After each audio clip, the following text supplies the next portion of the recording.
Fed Talk at the PILG.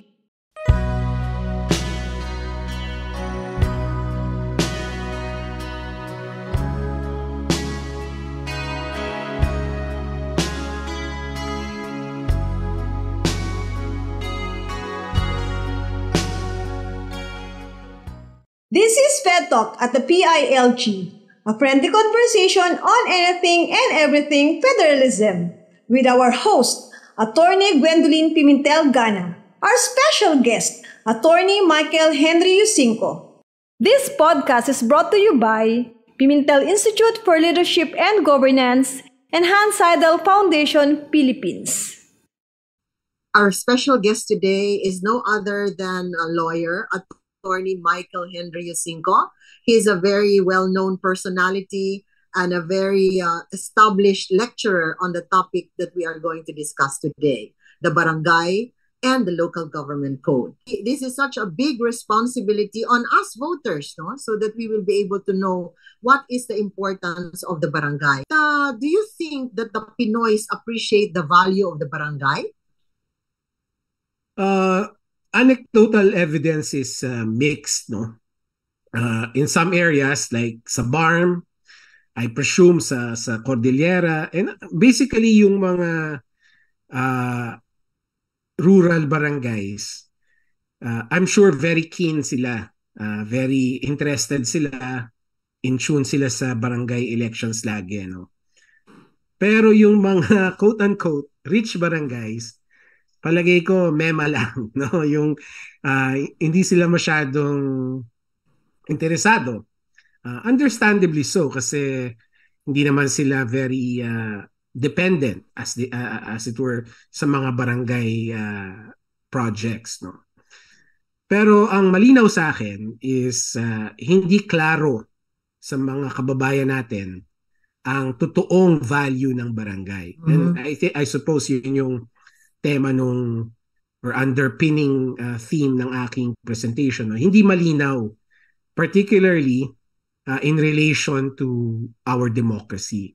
Kasi democracy and even local autonomy, no, won't function well without an engaged citizenry, no? Sabi nga ni Tito Nene, ito ang favorite quote niya good governance or good government is not the business or the responsibility of the governors alone, but also of the governed, no? So kapag ang tao walang pakialam, diyan napapasok yung yung pagpatay ng demokrasya, no? In many ways. So para sa akin, ang best chance talaga natin para mabuhay tayo o umunlad tayo is kailangan yung mamamayan natin engage, and they can do that directly through the barangay, particularly through the barangay assembly. Ang sinabi mo nga, Banoy, is that yung barangay is the frontline view of government, di ba? Nakikita natin dyan. At saka sabi mo nga, dyan yung community parliament, di ba? Nag-uumpisa. So talagang napaka-importante, sa palagay ko, ang halaga talaga ng barangay. Ngayon, ang sabi mo rin na ito ay kapitbahay culture. Diba? Paki-expound mo nga yung kapitbahay culture na yan. Kasi yan siguro, pag naintindihan ng lahat, mas magiging ganado sila mag-participate sa ating barangay elections. Okay. So, again, ang barangay is a local government unit. So, meron siyang regulatory functions na nakasaad sa local government code. But if you look deeper dyan, ang barangay, and dito na papasok yung sinasabi kong kapitbahay culture, is also about the community. No? Ang barangay, it's not just about being the frontline, parang frontliner ng government, ng national government in particular, which is true rin, no? It also functions as such. But it is much more than that, no? Ang barangay is about the community itself. At dito na nga papasok yung sinasabi ko na the barangay can do many things to improve the lives of the people of the barangay na mararamdaman nila talaga directly. And that's what I mean yung kapitbahayan culture na ang barangay is kayo, no? Kayong Oo. mga nando sa barangay. Hindi siya Mhm. hindi siya hiwalay. Hindi katulad, for example, kapag ang munisipyo o yung city government, no, yung city hall, pag ikaw yung mamamayan, malayo siya sa iyo eh. Right? Malayo yung Hmm. mayor sa iyo. Kasi Oo. gobyerno siya eh. Pero yung barangay, hindi ganoon. Kasi yung barangay, kapitbahay mo yan. Nasa Oo. barangay mo yan. Kilala Mm-mm. mo yan. Right? So, the barangay is part of the community. It is the community. At yun yung hindi natin masyadong napapansin eh. Hindi natin binibigyan ng halaga yun. Siguro, we take it for granted, but that bears a lot of importance no when it comes to electing who the barangay officials Oo nga. to put Oo. there. Oo. Katulad nga sinabi mo, di ba? Yung mayor, malayo sa iyo yun kasi hindi mo naman personally lahat kayo kilala siya. Eh, ito barangay captain mo, kapitbahay mo, pwede mo Pwede mo katokin yung bahay niya. Like, katukin ng bahay, tapos pwede mo ano mo lang, siyang, sabihin mo lang sa kanya na, Juan, ito yung kailangan ko, di ba? Gawin mm, natin to, etc. So you can just talk to that person. yes. Parang informally, di ba? So napaka-importante talaga. Ngayon sabi mo, part of governance in a sense that sa mga public assembly, kayo-kayo lang yun eh, di ba? Yeah. Nag-uusap-usapan kayo-kayo, ano bang pwede natin gawin para umunlad ang ating barangay? Sana naman ganun ang pananaw nila. So it's important na sinasabi mo na dapat ng mga i-elect natin dyan ay yung mga taong kakilala natin. Anong kanilang mga karakter, di ba? Ganyan. So pero sabi mo nga, it's a political unit also. Being a political unit, can the barangay candidates run under a political party? Pwede ba silang sumagib sa isang political party? Kasi political unit naman siya. So, that's a good question. And again, this goes to my point na yung kapitbahayan culture, yung community siya. Under our election laws, ang isang barangay or the barangay elections is deemed non-partisan. So very specific yung batas, no? So barangay elections, they are not partisan. Meaning to say, ang mga barangay candidates, hindi sila pwedeng tumakbo under a political party. So, Mm-hmm. but it doesn't mean na hindi sila pwedeng maging political, no? Meaning to say, pag kumandidato ka, pwede kang mag-promote ng isang ideolohiya o ng isang programa which is ginagawa ng mga politicians natin, right? But hindi ka pwedeng tumakbo na meron kang dinadala na political party. Kasi nga, ang primary role ng barangay is to represent the community, not a political party. Kaya ang isang kandidato, pwede siya mag-astang politiko, no? Meron siyang plataforma, ganyan. Mga But paraphernalia, campaign pwede, paraphernalia. yeah. Kasi it's still a political exercise, of course. But hindi siya pwedeng, meaning to say, hindi siya pwedeng sumakay dun sa machinery ng isang political party at dalhin yung pangalan ng political party. Kasi nga, ang kanyang primary responsibility is to represent the community, no? Kung manalo siya. Hindi dapat pumapasok dito yung considerations ng isang political party. So can anyone run for the barangay? Siyempre merong mga qualifications. May age qualification, read and write, siyempre, yung basic. And of course, yung residence requirement. Pero hindi ka kailangan, hindi ka nga, as you said, kailangan affiliated sa isang political party. So, even as an individual, kung I meet all the requirements, ganon, ako isang housewife, pwede akong sumali as For sure. tumakbo ng barangay Yes. captain or Yes. kagawa, di ba? Housewife ako. Definitely. Oo. So, kung concerned citizen ka, meron kang gustong gawin, tumakbo ka. Parang ganon, okay lang. Oo. Di ba? That's it. That's it. That's the Oo. spirit. That should be the spirit of Mhm. barangay elections, no? Hindi talaga dapat pumapasok yung kasi ako bata ako ni mayor o bata ako ni Oo. governor. Mhm. Hindi Mhm. dapat ganun eh. The Mhm. barangay was never designed to be like that, no? Mas dinesign siya dun sa sinasabi mo kanina na housewife ako o magsasaka ako o manggagawa ako, gusto kong Mhm. tumulong sa barangay, tatakbo ako. Oo. Which is okay kasi kilala ka naman ng mga kabarangay mo eh. Mhm.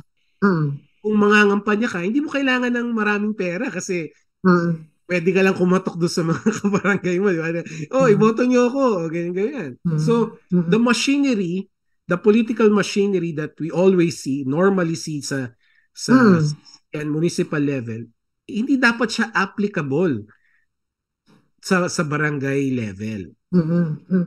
So, ibig mo bang sabihin na, kunwari lang, isa akong kabataan, tapos gusto ko mag-engage para makinig ang barangay ko sa akin, I can run alone, di ba? Hindi man ang kailangan na marami akong Yeah. kasama.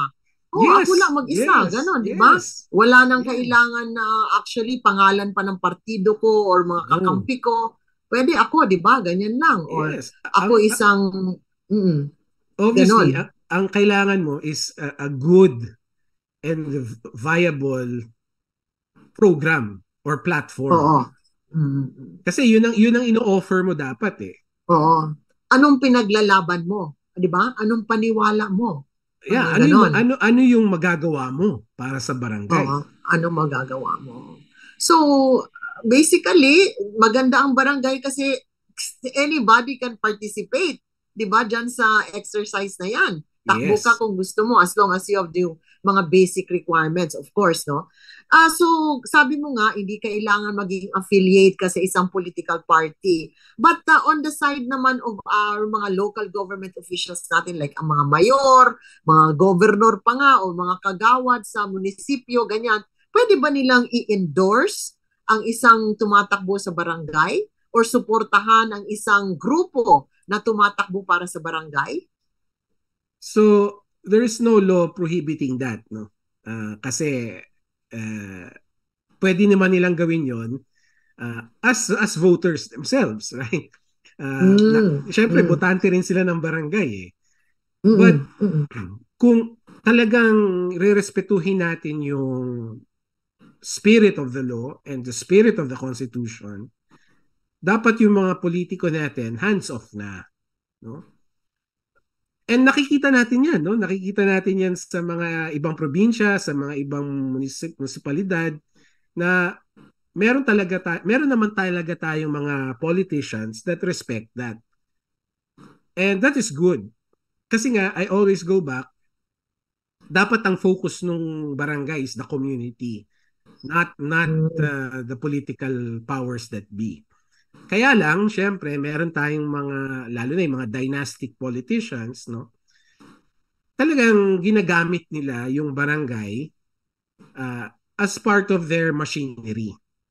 Oo. Hindi naman natin pwedeng pagkaila yon. That's a reality. Kasama yan sa sa 3Gs, yung guns, gold, and goons, di ba? In the mix yung barangay dyan.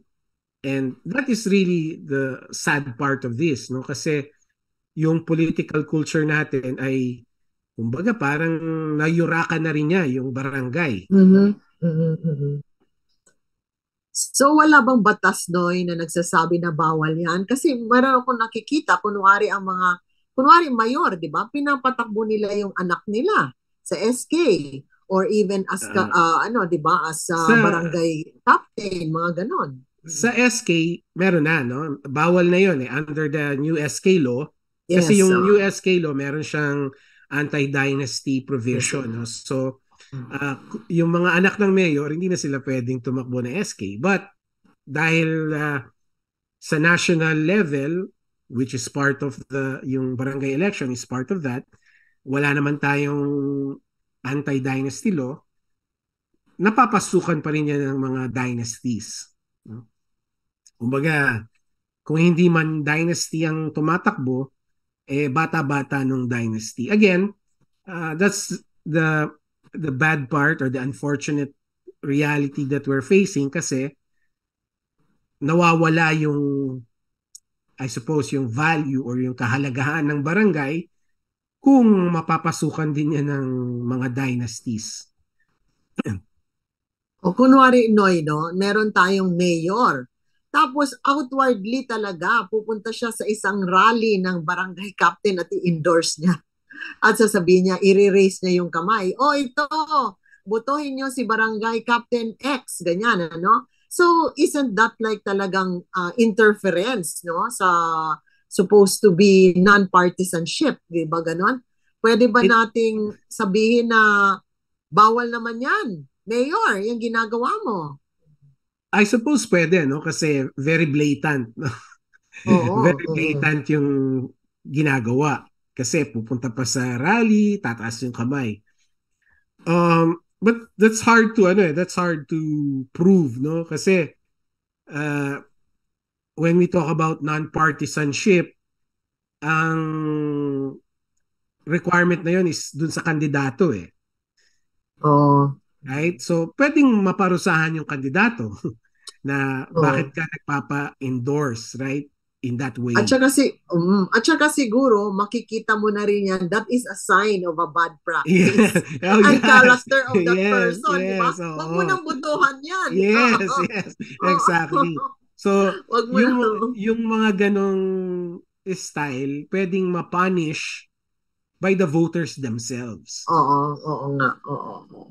Sa totoo lang, tama. Tingnan na lang nila paano umasta yung mga kandidato, di ba? So, when talking about alam mo, importante talaga because we say that the youth are the future leaders of our country, di ba? So, the importance talaga of the sanggunian kabataang elections have been understated eh. Parang some of them, walang nakikialam dyan eh. Parang even the youth themselves, parang they're not really that concerned, di ba? Hindi nila nakikita yung value ng sangguniang kabataang elections. But what should voters prioritize, especially the youth, when they vote for their elective officials sa barangay sanggunian, kabataan? So, this is going to be a cliche, no? Pero sa tingin ko, ang primary consideration dapat is always what is good for the community. No? And ang sinasabi natin dito is yung direct benefit. No? Kasi pagdating sa mga elections, makakarinig tayo lagi ng mga pangako na papaayos ko yung kalye, papaayos ko yung waiting shed. But in reality, yung pangako na yun, nakadepende yun kay mayor, nakadepende yun kay congressman. No? And that is not really yung sinasabi natin good for the community. And also, in addition to that, yung mga ganon, responsibility rin yun ng, lalo na yung kalye, no? Responsibility na yan ng, ng city or municipal government and even to a certain extent by the national government, no? So, kung akong tatanungin nyo, para sa mga botante, ang hahanapin ko sa mga kandidato is yung very, very practical, no? Para sa botante, para sa community. So, ang hahanapin ko, yung kanina yung sinasabi ko, ano bang magagawa mo para sa ating kabataan in terms of yung pagiging creative nila? So, makakagawa ka ba ng parang mini theater? Makakagawa ka ba ng reading nooks o yung mga small public libraries? Makakagawa ka ba ng mga soccer fields, no? Kung kaya ng barangay ninyo o kaya ng mga playgrounds, right? Ng mga museums, yung mga maliliit na museums tungkol dun sa mga barangay ninyo, and also yung kung meron pa kayong mga nature parts or natural parts, makakagawa ka ba ng mga walking trails, mga ganyan ba? Kasi these are attainable attainable goals for the barangay. By the way, hindi ko to iniimbento, no? Marami diyang mga barangay na iniisip na yan. Sa Kaintalang, where I used to live, no? May barangay doon na nagtayo siya ng parang museum or exhibit tungkol doon sa mga heroes ng World War II na tiga doon. No? So, for a while, syempre, natatawa yung mga tao, ba't mo tinayo yun? But eventually, naging tourist spot na rin siya. Marami na rin gustong makita kasi World War II di ba? At saka yung mga heroes yun. So, ang priority dapat natin para sa ating mga barangay leaders and SK leaders are practical things that can be done. Hindi yung political. Di ba? Kasi pag ang isang kandidato nangangako na bibigyan ko kayong scholarship, bibigyan ko kayo ng papagawa ko yung kalye, yung waiting shed, alam mo ng politika yun eh. But there are activities, there are things that can be done by the barangay na talagang diretso ang benefit sa tao. Siguro din, alam mo, naisip ko yung sinasabi mo nga museum. Like, ginawa ng Marikina din yan no? Yung Shoe Museum. Pero it's more of the city that made that.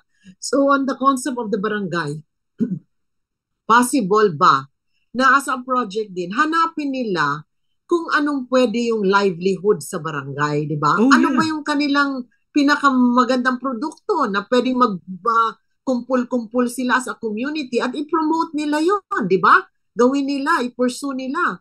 And then we have funds in the barangay. So sana kung ganyan ang maging attitude ng barangay na parang cooperative na rin, no, you know? Cooperative na let's work together, put up yung ano ba yung ating product dito sa barangay na we can promote, yung mga ganong stuff. At alam mo, as I said nga kanina, we sometimes gloss over yung value ng sangguniang kabataan, no? Pero hindi natin nakikita na may funds dyan eh. May funds, tapos maraming magagawa ang youth kasi you are very, as young people, innovative ka pa di ba? Tapos marami ka pang energy na spent dyan. So talagang dapat siguro bigyan ng pansin kung ano talaga ang magagawa dito sa sanggunian na kabataan na mga elected officials, no? On the part naman of the voters, Noy, what can you advise or tell the people na how do we get the right people in government in these barangay elections? How do we vote for them? What do we look for? Ganyan, At saka, what can we contribute as a voter that would help elect the right people? Now, what should we do? Not only by casting our votes, but can we do something else? Fundamentally, ang botante dapat, ang iniisip niya, pag tinitignan niya, pag ini-evaluate niya yung kandidato for barangay or for SK, dapat kung ang kandidato ay mahilig mamolitika, wag na niyang iboto yon, no? Kasi pag ang kandidato sa barangay at sa SK ay namumulitika, at alam naman natin kung ano yon, di ba? Magdududo ka na doon, no? Either magpapagamit lang yon sa dynastic politicians in that area or siya mismo nag-aambisyon for a higher office, no? Parang gagamitin lang niyang stepping stone yung barangay or SK. Hindi nakakatulong yung ganong mga klaseng kandidato, no? So, ang mapapayo ko sa mga botante natin is tignan mo yung mga kandidato at kung nakikita mo na siya ay yung parang kapitbahay mo, nakakilala mo, magsimula ka doon, no? Na kilala ko tong taong to, kilala ko siya na masipag, kilala ko siya na mapagmahal sa pamilya.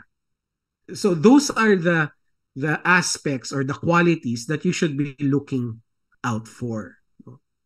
And the reason why sinasabi ko yon kasi with those qualities, parang bibigyan ka ng confidence na yung kandidatong yon, ang iisipin niya yung komunidad, hindi yung politika. No? matakot tayo sa mga kandidato ng barangay at SK na parang kumilos politician, no?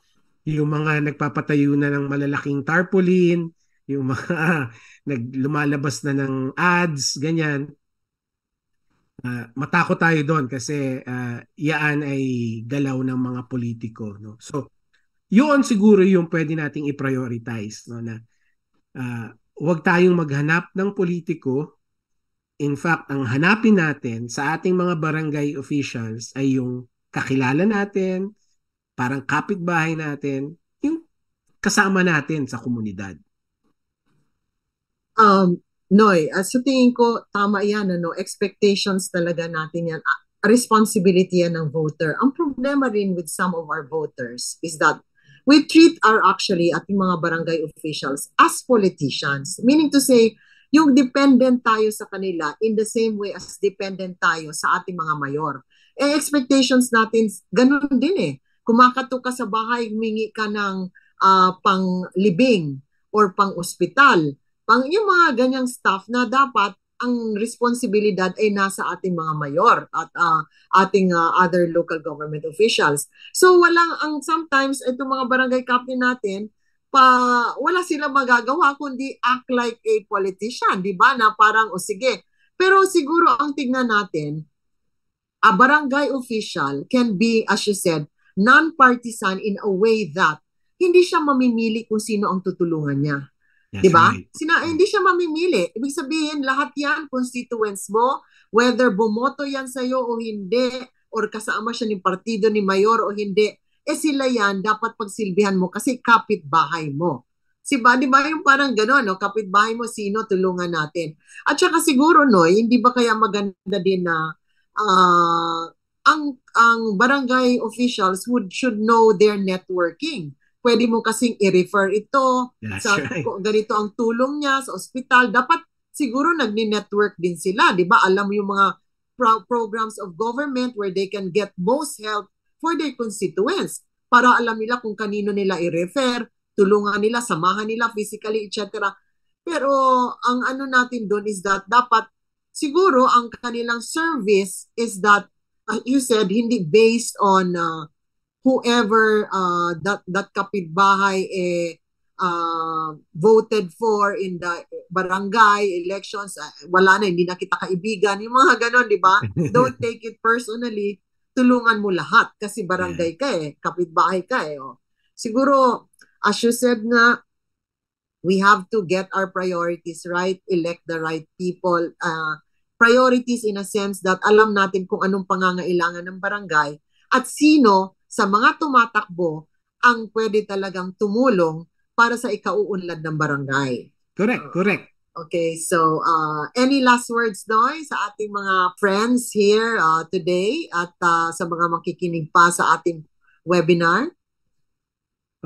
Well, not to belabor the point, but I suppose kailangan natin talaga ma-realize, no, na ang barangay natin is not, hindi siya yung local government na maaasahan natin na magbigay sa atin ng lahat, no? On the contrary, tayo nga dapat ang gumagalaw doon sa barangay government na yon. We should take responsibility over the barangay because yaan yung community natin no? Sa atin yan basically, no, yung barangay sa atin yan hindi yan sa politiko, hindi yan sa national government, hindi yan sa city government or municipal government or provincial government. That's ours, no? So yan siguro yung mentalidad na dapat natin i-adopt pagdating dito sa darating na barangay and SK elections. Okay. Thank you, Attorney Michael Henry Yosinko, for that very productive discussion. And I hope everyone here today have actually learned a lot from our discussion about the barangay. Good luck sa ating election at let us all participate and be recognized responsible citizens of our country. Thank you. Good governance does not depend on the governors alone, but also on the governed.